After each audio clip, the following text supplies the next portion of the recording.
All right, let's jump right in. The AFC Championship game. Oklahoma City Wranglers and the Baltimore Ravens. Talk about an upset for the ages. I'm ready to unpack this. It was a wild one for sure. The Wranglers, brand new team, going up against a powerhouse like the Ravens, in Baltimore, no less. That's the kind of game that reminds you why we love football. It's that underdog story. Yeah. That first quarter was a defensive slugfest, neither team giving an inch. You could tell right away it was going to be one of those grinded-out games. Both teams, incredible defenses. But the energy, even without a ton of scoring, it was electric. You could feel the weight of the moment. It sounds like it was one of those games where every yard, every down was a battle. That had to be stressful to watch. Oh, absolutely. The Ravens, they had their moments, but the Wranglers, their defense, they were shutting them down. They seemed to have an answer for everything. But here's the thing. The Wranglers, they weren't just playing not to lose. They were moving the ball, had some good drives going. But the Ravens, they held strong when it mattered most. Still scoreless at the end of the first. Then, boom, the Ravens strike first in the second quarter. And it was a thing of beauty, honestly. Lamar Jackson, he orchestrated that drive like a maestro. They just wore down the Wranglers' defense, controlled the clock, and punched it in for 6. But then, like a true underdog story, the Wranglers answer right back. Veer Naik, kickoff return for a touchdown. Unbelievable. And that's when the energy in the stadium really shifted. You could feel the momentum swing back to the Wranglers. Those special teams touchdowns, man, they can change everything. And for the Wranglers, it was like a shot of adrenaline. It showed they weren't backing down.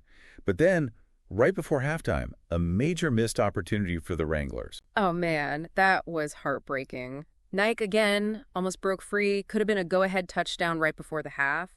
But the Ravens' defense, they stopped him just short of the goal line. What a momentum swing that was. You could feel the air go out of the stadium. What an emotional roller coaster, and we're only at halftime. Those swings in momentum, they can make or break a team. And the Ravens, they came out in the second half like they were a different team. Re-energized, focused, and ready to prove a point. And prove a point they did.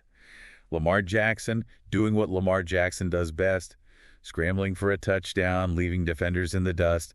Classic Jackson. He is just so hard to contain. He sees the field so well, and his ability to extend plays, to make something out of nothing, it drives defenses crazy.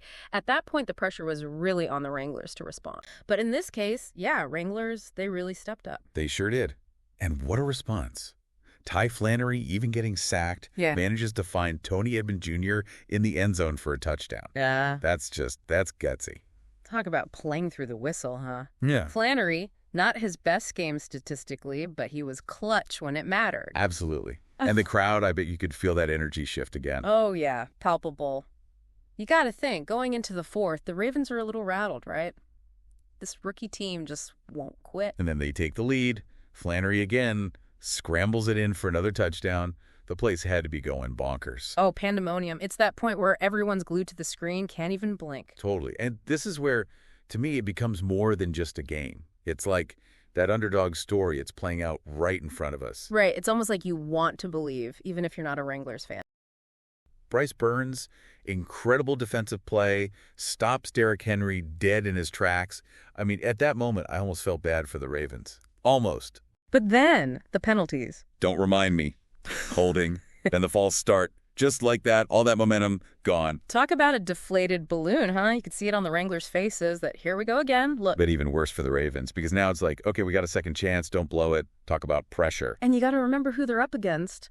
Lamar Jackson. The man's ice in his veins when it comes to those high-pressure situations. So clock's ticking down. What's everyone thinking? Honestly, I think most people are expecting Jackson to do what he does best, pull a rabbit out of a hat and win it for the Ravens. Because that's what usually happens, right? 9 times out of 10, yeah. He sees the field so well. Always seems to find a way. Okay, so what happened? Because I know how this ends, but take me there. So under a minute left, Jackson takes the snap, and he takes off. Evades one tackle, then another. Looks like he's got open field. And out of nowhere, bam. Amir Shadeen Span comes flying in, lays a massive hit on Jackson, and the ball pops loose. Oh, yeah. It happened so fast, but in the replay, you see Span just explodes off the lines, times it perfectly. Jackson never saw him coming. Never. And then there's Ren Rodriguez, right place, right time, falls on that loose ball.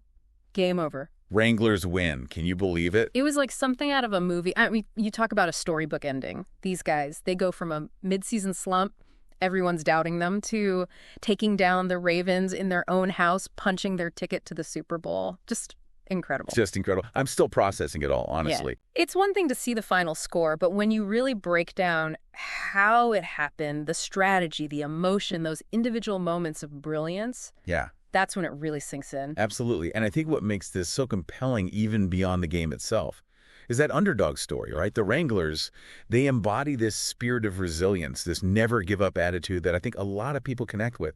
No doubt. It's a reminder that sometimes it's not about being the biggest or the strongest or the most experienced. Sometimes it's about heart. It's about believing in yourself and your team even when things get tough.